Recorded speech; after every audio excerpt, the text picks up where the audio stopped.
My name is Virginia Buchanan, and I work as a trial lawyer. A typical day for me involves a variety of activities depending upon where I am and the type of case I'm working on. I have the benefit of working on a number of things all around the country, typically involving medical malpractice or other types of consumer-related cases that have to go to trial. So I do all of the workup and preparation for that. That might mean having conferences with experts in various fields, a cardiologist, an anesthesiologist, all sorts of interesting things. I also spend a lot of my time responding to emails from my staff and from my clients. With the electronic age, we can do video conferencing, teleconferencing, and just communicating by email. So that really has allowed me to be much more efficient than dictating letters, communicating by U.S. mail. We really have advanced far beyond that. I spend a lot of time interviewing clients, and they interview me as well to see if I might be able to assist them with whatever the legal problem is. I spend a good part of my time in depositions, asking questions under oath of witnesses and preparing my clients to have their depositions taken as well. And then prior to trial, there often are hearings that I have to attend. But between that process, working with experts, attending hearings, taking depositions, we prepare our cases to go to trial, and a trial could be anywhere from 2 days to 2 or 3 months, and I've had that entire gamut during the 20 years that I've practiced. But that really is a typical day for me to have one or more of those activities, and it's something as a trial lawyer that I think everyone could look to as being a part of a typical day or a typical week or typical month. There are a number of requirements that I had to meet and that you will have to meet if you're interested in becoming a trial lawyer or any type of general attorney. Typically you have to have a college degree and then several years of law school following that. So you need a 4-year degree and then 3 years of law school. Thereafter you have to take a bar exam and meet a passing score that would consist of a statewide exam as well as a federal or multi-state portion of the bar exam. Once you do that, you have to meet licensure requirements for the particular state in which you wish to practice. For me, that involved getting licensed in multiple states, and many attorneys do that, and it's certainly better to do that early on rather than later on, because you can sometimes utilize the federal exam to get credit for the various states that you'd want to apply to.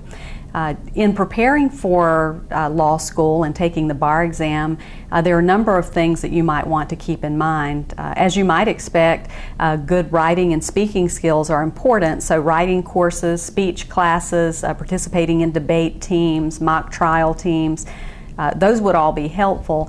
What I found in law school was getting a journalism degree was very helpful, because I had to learn to write and speak in a way that was very concise, very direct, and that certainly is beneficial when dealing with juries in complicated cases.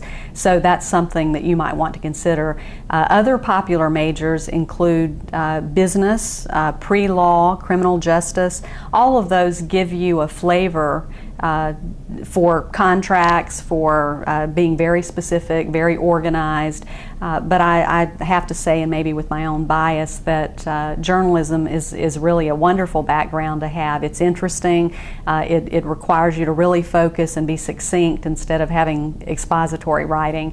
But certainly even English and theater could be very helpful. A lot of interesting things you can do, but always with the thought in mind that you want to prepare to write well, speak well, be able to communicate effectively. All of those are helpful tools in being successful in law school and preparing you for the bar exam and for licensure.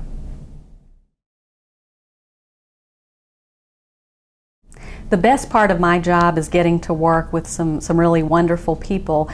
Typically in trial work, You're dealing with a family that has suffered some sort of very devastating loss. They're very vulnerable. They need a lot of guidance and direction, and it really gives you the opportunity to form relationships and to make a positive difference for people.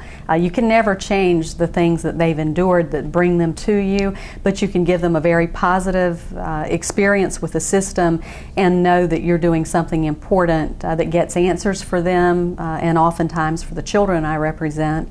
It allows a change in their lives to support the needs that they have.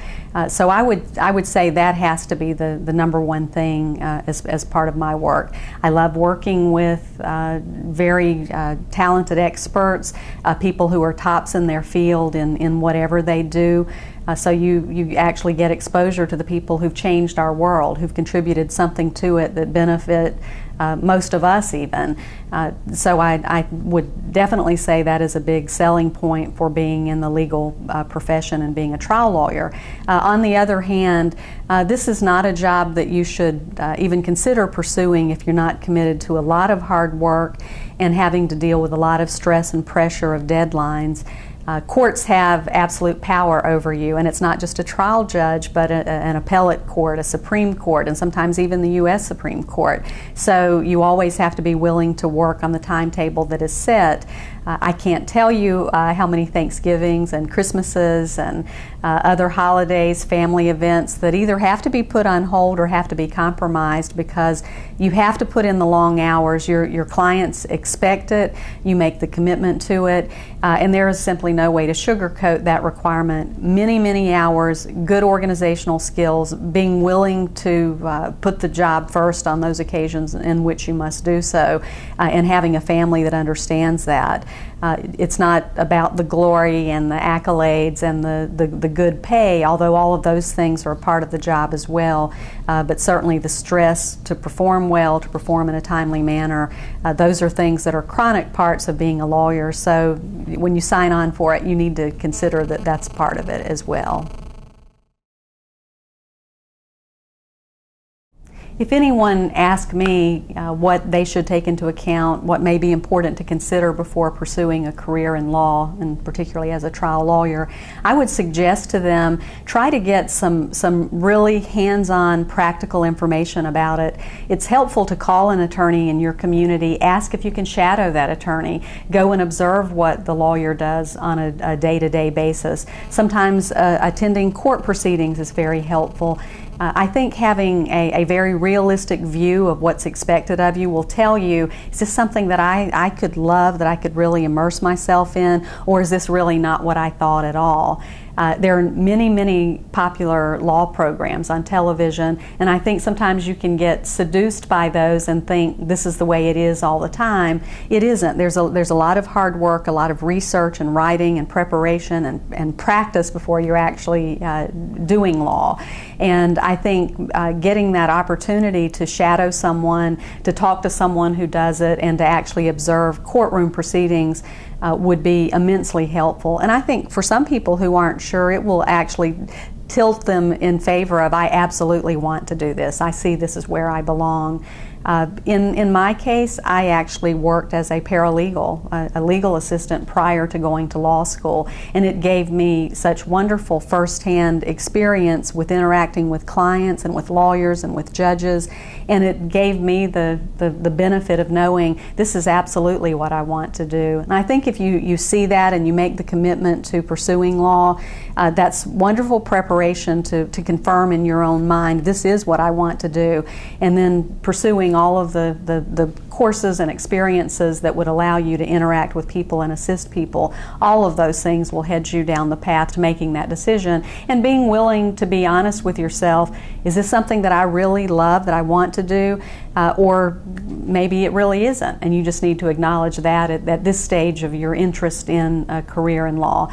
There is no right or wrong answer. What is most important is that you do what you love, whatever your career is. For me, this has worked for 20 plus years, and I certainly hope that would be the case for you if you made the commitment to it. But be honest with yourself about what you want to do.